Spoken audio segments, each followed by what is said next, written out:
The Stinky Tree by Barrie Mahoney. It's often fascinating to discover some of the remedies and answers to problems that can be found by looking at the past. If we look carefully, we often find answers to many present-day problems and how our ancestors dealt with the inconveniences of life.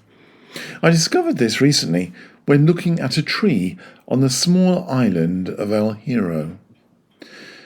A visit to the enchanting island of Hierro is not complete without a visit to see the stinkwood or smelly tree, which is native to the island.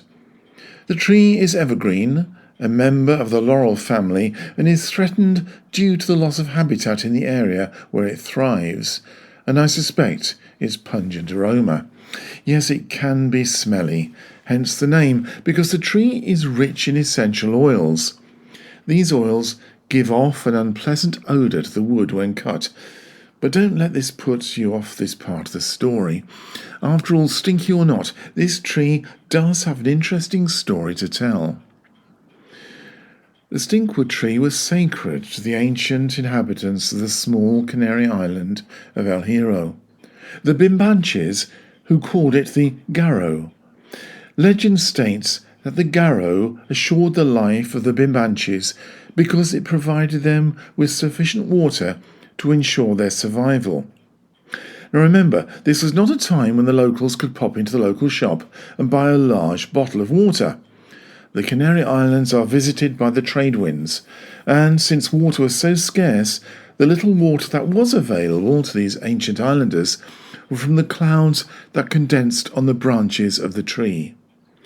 It's said that water that dripped from the tree was led to a hole from which the Bimbanches took their water supply.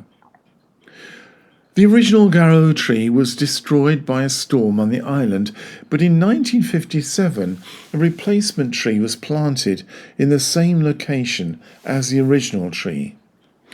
Legend or not, the same principles as deployed by these ancient people are still just as relevant to fulfilling islanders' need for water today.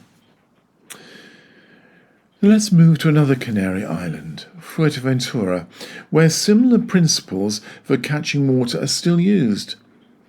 The Fuerteventura government has been collecting mist for the last year or two, and this new technology has already collected over 33,000 litres of water. Mist collectors use humidity from the trade winds that blow across Fuerteventura and extracts water from mist and fog to create a substantial water supply. Meters fitted to the mist collectors show that around 6,500 litres of water are collected each month during the trade wind season. So, how is this done in Fuerteventura without the assistance of the Hierro tree? This simple technology uses mesh placed on vertical structures in high mountain areas that intercept mist and humidity that blows across them. Water droplets fall into storage tanks. These mist collectors use water from sea mist or clouds to support the reforestation of endemic or specific species of plants and trees, which will help plant habitats to recover by providing moisture for the soil and improving the quality of the environment and landscape.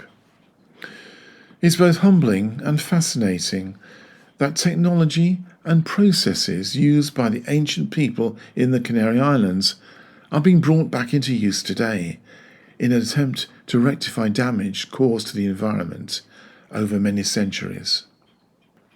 You have been listening to The Stinky Tree, which is part of the Letters from the Atlantic series by Barrie Mahoney. If you'd like to find out more about me and my books, please go to my website www.barriemahoney.com, and thank you for listening.